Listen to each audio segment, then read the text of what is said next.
오늘 하나님의 말씀은 교만, 히스기야의 교만이라는 제목으로 하나님의 말씀을 같이 나누겠습니다. 이사야서는 크게 주제가 두 가지로 나눠집니다. 1장에서 39장까지는 심판의 메시지고요. 40장에서 66장까지는요, 소망 그리고 위로의 메시지를 주고 있습니다. 저희 첼치년 교회에서 8월부터 우리가 이사야서 큐티를 함께 하였고요. 오늘 이 본문이 39장 그 전반부의 마지막 장인 39장이 오늘 대단원의 막을 내리면서 이사야서의 이제 큐티는 더 이상 올해는 안 하는 것 같습니다. 저는 이 큐티를 묵상을 하면서 이런 기도를 했습니다. 우리가 연속곡을 보면은요, 정말 클라이맥스가 와서 저 장면을 봐야 되는데 거기서 딱 끊기잖아요. 저걸 보여줘야 하는데 감독과 작가는 다음 편을 꼭 보라고 아주 그 아슬아슬하게 그 면을 딱 자릅니다. 이 성경에서는요, 그런 맥락에서 정말 하나님께서 이사야를 통해서 1장에서 39장까지 전반부를 주시면서 이 39장의 마지막 메시지는 하나님께서 분명히 의도가 있었을 거라는 생각을 하면서요, 제 나름대로 기도를 한 게 아니라 기대를 했습니다. 도대체 하나님께서 전반부 메시지 어떤 거를 주실까라는 기대를 했습니다. 저희는 계속해서 히스기야 왕의 이야기를 지금 배우고 있고 묵상하고 있습니다. 여러분, 히스기야 왕의 업적은요, 통일 이스라엘 왕국의 사울, 다윗, 솔로몬, 이 유명한 3대 이 왕 다음에 그 다음에 유명한 왕이 아마 히스기야가 아닌가 싶습니다. 히스기야는요, 이 왕은요, 여러분이 그 이사야서 외에도요, 열왕기하, 역대하에서도요, 이 히스기야 왕이 어떤 일을 하였는가 더 구체적으로 읽을 수가 있고 묵상할 수가 있습니다. 저는 여러분들이 하나님 말씀을 이렇게 묵상할 때요, 이렇게 성경에 보면은 이 관련 내용이 있는 조그만 글자로 열왕기하, 역대하라는 구절이 이렇게 적어져 있습니다. 여러분들이 그것을 같이 묵상하길, 같이 읽기를 바랍니다. 왜냐하면 여러분들이나 저나 다 흑백 TV를 경험한 세대잖아요. 이게 흑백 텔레비에서 열왕기하와 역대하를 같이 묵상을 했으면요, 아마 3D까지 하나님의 말씀이 이렇게 여러 각도에서 이런 의도에서 이런 저자가 이런 의도를 갖고 이 히스기야 왕을 기록을 했구나, 3D까지 하나님 말씀을 입체적으로 묵상할 수 있는 저희들에게 혜택이 주어집니다.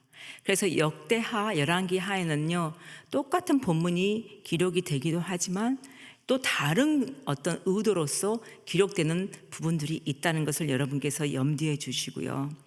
역대하나 열왕기하나 히스기야 왕의 분량이 극히 적지가 않아요. 열왕기하에서는요, 우리 히스기야 왕의 분량이 3장이나 됩니다. 열왕기하는 25장밖에 없는데 분량이 3장이나 히스기야 왕을 기록을 했고요. 역대하는요 35장까지 있는데 거기서 4장이 히스기야 왕을 기록을 했습니다. 분량이 많다는 것은요, 그만큼 했던 공로가 많다는 것입니다. 그게 악의 영향을 주었든지 선의 영향을 주었든지 히스기야는 그렇게 주목을 받을 만한 왕이었습니다. 남유다 땅에서요. 히스기야가 왕이 됐을 때는요, 국내나 국외로 굉장히 불안한 때였습니다. 같이 우리가 큐티를 해서 알겠지만은요, 이미 아수르라는 제국이 북이스라엘을 다 멸망을 시켰기 때문에 끊임없이 남유다를 계속해서 공격 위협을 하고 있는 때였고요. 안타깝게도 남유다의 영적인 상황은요, 참담했습니다. 안타깝게도 이 히스기야의 아버지가 본인이 바벨론이라는 곳을 가서, 다마스라는 곳을 가서요, 거기에 신전이 굉장히 있어 보여서 그 신전을 제사장한테 다 그리라 해가지고 본인이 다시 예루살렘에 와가지고 하나님의 성전을 폐쇄한 상태에서 다른 신전을 만든 상태에서 이스라엘 백성들에게 그 우상을 섬기라고 합니다. 그런 아버지의 뒤를 이어서 하나님의 은혜 가운데 히스기야는요, 하나님 이스라엘 성전을 다시 폐쇄했던 것을 다시 열고요, 종교 계획을 시작합니다. 종교 계획을.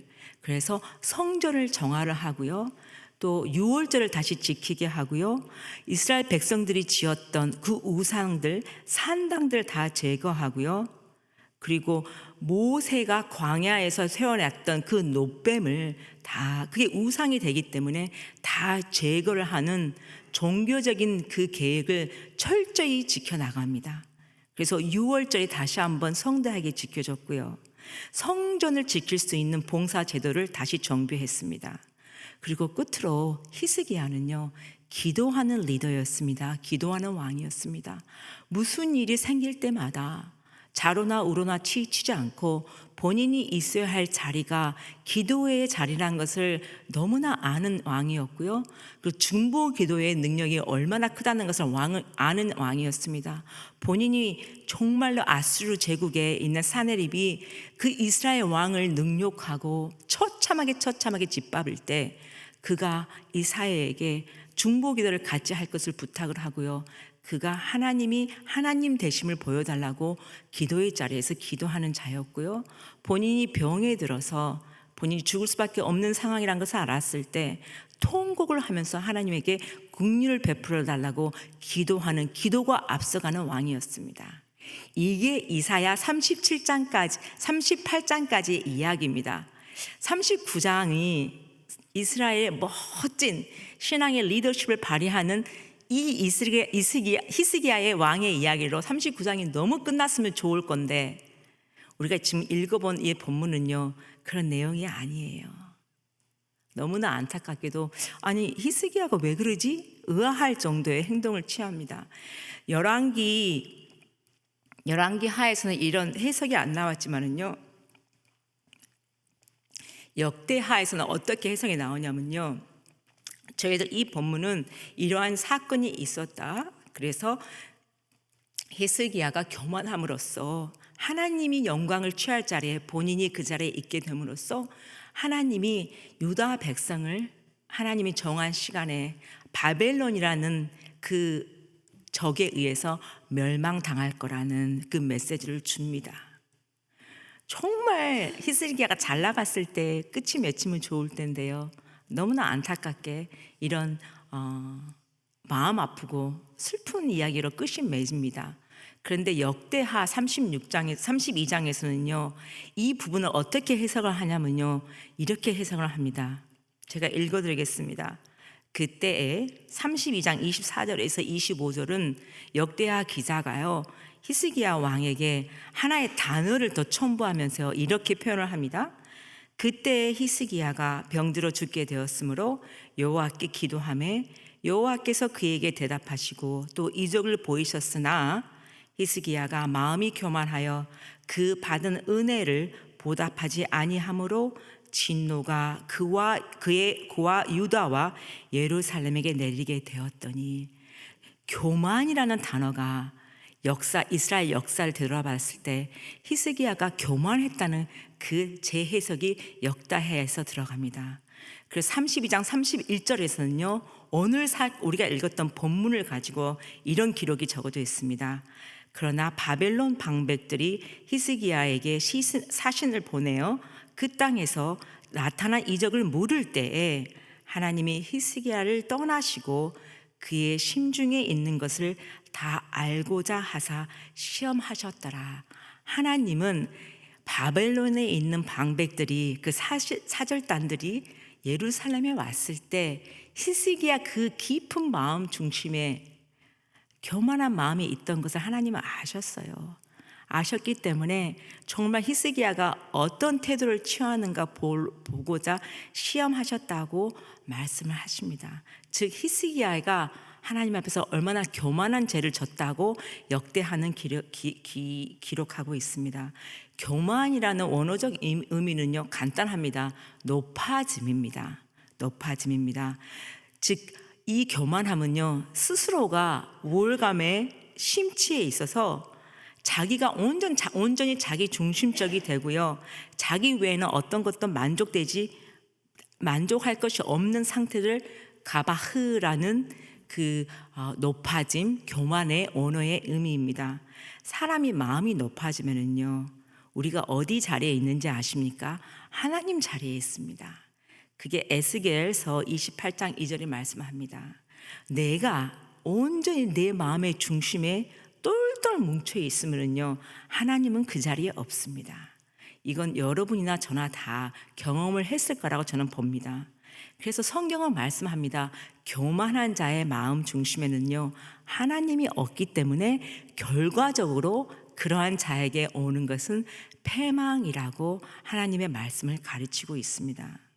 39장 1절에 보면요, 그때에라는 이 시간을 가리키는 단어로 시작하지만은요, 이 이사야서에서는 자세히 알 수 있지만 하나님께서 왜 히스기야가 교만이란 죄를 지적했냐면요, 이걸 생각했어야 됩니다. 히스기야가 바벨론이라는 그 사절단들이 예루살렘에 왔을 때는요, 그들의 의도가 무엇인가라고 하나님한테 기도를 했든지 본인이 묵상을 했든지 체크를 했어야 되는 건데, 바벨론에서 예루살렘에까지 오기까지는요, 시간이 4개월이라는 시간이 걸립니다. 바벨론이라는 그 사절단들이 정말 그 히스기야가 병에서 완전히 나았다는 이야기를 듣기 위해서 순수한 의도에서 왔을까? 예물을 가지고 왔고 많은 것들을 가지고 왔는데 그것을 물어봤어야 되는 건데 본인이 그걸 하지 않습니다. 아마 히스기야는 본인이 모든 병에서 낫고 모든 것이 평안해짐으로써 4개월에 걸린 여정을 한 바벨론 사절단이 나를 보고자 왔다는 그 교만한, 내가 우월한 마음이 그 마음간에 들어가서, 여러분 이 본문을 보면은요, 3절 4절에요 너무나 안타까운 이 대명사가 하나가 보이는데요, 제가 3절 4절 보면은요, 자기가 가지고 있는 모든 것을 다 보여줍니다. 재물을 보여주고요, 자기가 소유한 모든 것을 다 보여줍니다. 그랬을 때 이사야 선지자가 물어보잖아요. 그랬을 때 3절하고 4절 보면은요, 제가 읽어드리겠습니다. 어떻게 말을 하냐면요, 여러분 이게 보셔요. 이사야 선지자 이에 선지자 이사야가 히스기야 왕에게 나와 묻되 그 사람들이 무슨 말을 하였으며 어디서 왕에게 왔나이까 하니 히스기야가 이르되 그들의 원방 곧 바벨론에서 내게 왔나이다, 내게 왔나이다 합니다. 4절을 다시 한번 읽겠습니다. 이사야가 이르되 그들의 왕의 궁전에서 무엇을 보았나이까 하니 히스기야가 대답하되 그들이 내 궁전에 있는 것을 다 보았나이다, 내 창고에 있는 것으로 보이지 아니한 보물이 하나도 없나이다 하니라. 여러분 이 이사야 저자는요, 정말 이게 교만이란 걸 알았어요. 이 대화 가운데 하나님은 없는 거예요. 히스기야 이 대화 가운데요, 하나님은 없고요, 하나님 자리에 자기가 있는 거예요. 내 집에 왔습니다, 내 창고를 봤습니다, 내 궁전을 봤습니다. 여러분 그거 기억하시잖아요. 이미 아수르 이 대제국이요, 남유다의 중요한 도시는요 다 멸망을 시켰습니다. 이스라엘 남유다가 가지고 있는 것이 없습니다. 근데 하나님께서 역대하를 읽어보면요, 하나님께서요 그 이스라엘 백성 다윗 왕조에 또 약속했던 그 구원을 위해서 이 이스라엘 백성들을 적의 손에서 구원하신 그 은혜를 베풀어 주십니다. 그래서 정말 아수르 그 왕의 진영 가운데서 하나님의 사자가 가서 그 막대한 그 아수르의 군사들을요 다 죽입니다. 이건 하나님의 100% 은혜입니다. 그리고 거기에서 하나님께서 그 사네리 왕을요 자기 아들에 의해서 암살을 당하게 만듭니다. 자기가 섬기는 우상 신전에 가서 이 영적인 싸움에서 여호와 하나님만이 참 신이라는 것을 보여줌으로써요 그 멸망을 당하게 합니다. 그래서 급속도로 아수르 제국은 역사 가운데 사라집니다. 그랬을 때 그 다음 정세를 이끌어갈 사람이 바벨론입니다. 하나님께서 끊임없이 역대하에서 이렇게 말씀하십니다. 아수르군이 패배한 건 18만 5천 명이라는 이 숫자를 너희가 죽인 것이 아니라 내가 여호와의 사자를 보냈기 때문에 이것은 하나님의 100% 은혜라는 거. 그리고 하나님께서 다윗 왕조를 통해서 예수 그리스도를 보내기 위해서 그 구원의 약속의 말씀이 있었기 때문에 너희들 적의 손에서 구원하실 거 보호했다는 것은 이것 또한 하나님의 은혜라는 거. 그래서 히스기야 왕에게 그의 공로가 없이 하나님께서 이렇게 말씀하십니다. 모든 나라의 눈에서 존귀하게 만들었다고 말합니다. 그리고 역대하 32장 29절에 보면은요, 하나님께서 모든 폐물과 모든 재물을 하나님께서 가득 히스기야에게 주셨다고 말씀하십니다. 그래서 히스기야가 했다는 것은요, 거기 모든 가축을 하나님께서 물질을 주셨기 때문에 그 성읍을 세우기에 정신이 없었어요. 본인의 모든 물질이 들어오기 때문에 어떻게 하면 이것을 잘 보관할 수 있는 그 성읍을 세우기에 정신이 없었어요. 이게 하나님의 은혜였습니다.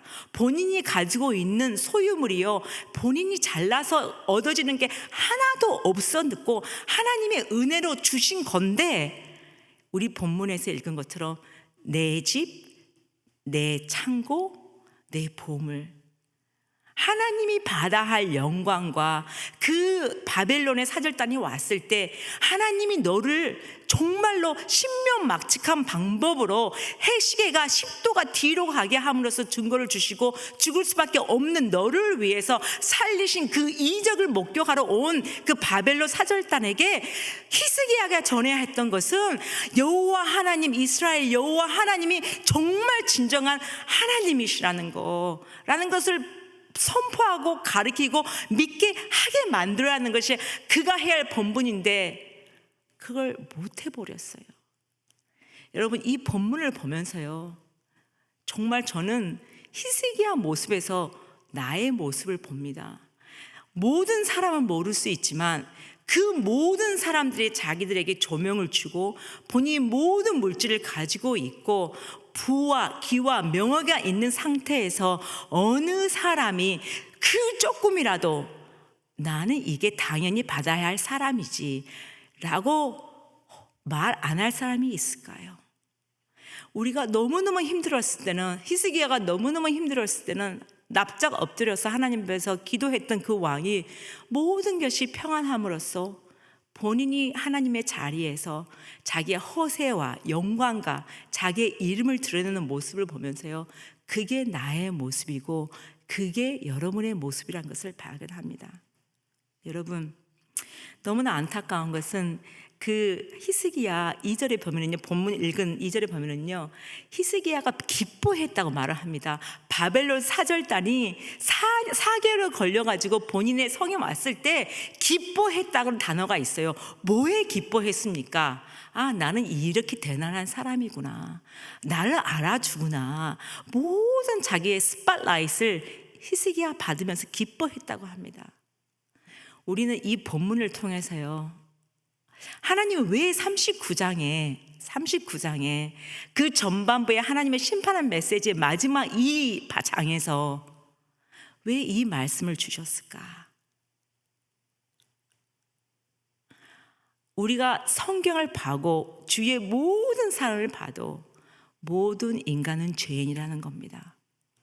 남유다의 그 열왕기 하에, 역대하에 얼마나 위대한 일을 한 히스기야도, 모든 선악 영향력과 종교 계획을 했던 히스기야도 어쩔 수밖에 없는 죄인이라는 것을 하나님께서 가르쳐 주시는 겁니다.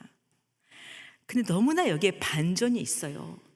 히스기야도 죄인인데 그 죄인을 하나님께서 이사야서 40장에서 40장부터 66장까지는요, 드디어 메시아가 하나님께서 보내시고 너희에게 위로를 주시고 너희를 구원하신 예수 그리스도 메시아가 오신다는 희망의 메시지를 주십니다.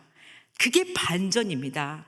그렇기 때문에 하나님께서, 제가 40장의 두 절만 읽겠습니다. 40장 10절하고 11절을 보면은요, 이렇게 예수 그리스도를 하나님께서 말씀하십니다. 보라, 주 여호와께서 장차 강한 자로 임하실 것이요 친히 그의 팔로 다스릴 것이라. 보라, 상급이 그에게 있고 보응이 그 앞에 있으며 그는 목자같이 양떼를 먹이시며 어린 양을 그 팔로 모아 품에 안으시며 젖먹이는 암컷들을 온순히 인도하시리라. 예수 그리스도 메시아를 하나님께서 어떻게 우리에게 주실 거라, 어떤 분이라는 걸 하나님 예언해 주시는 말씀이 40장부터 시작을 합니다. 여러분, 저희는요 이 히스기야를 통해서요 이걸 알아야 됩니다.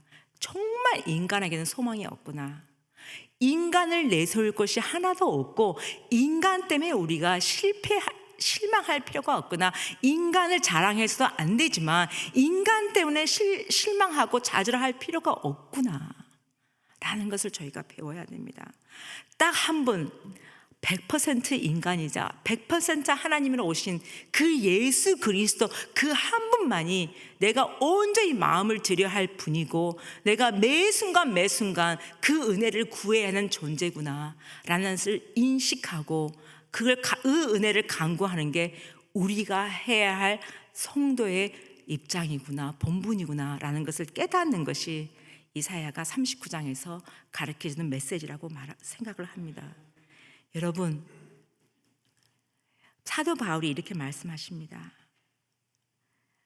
갈라디아서 6장 14절에서 그러나 내게는 우리 주 예수 그리스도의 십자가 외에는 결코 자랑할 것이 없으니 그리스도로 말미암아 세상이 나를 대하여 십자가에 못 박히고 내가 또한 세상을 대하여 그러하리라. 여러분, 저나 여러분이 세상 것들, 부와 명예와 내가 가진 것들을 자랑하는 것이 아니고 사람을 자랑하는 것이 아니라 오로지 한 분, 나를 위해서 온전히 겸손한 왕으로 오셔서 나의 모든 죄를 담당하시고 돌아가신 우리 주 예수 그리스도, 지금도 쉬지 않고 나를 위해서 중보하신 예수 그리스도, 끝까지 나랑 함께 한다시는 그 약속의 말씀을 주신 예수 그리스도, 그 한 분만을 자랑하는 여러분과 제가 되기를 주님의 이름으로 축원합니다.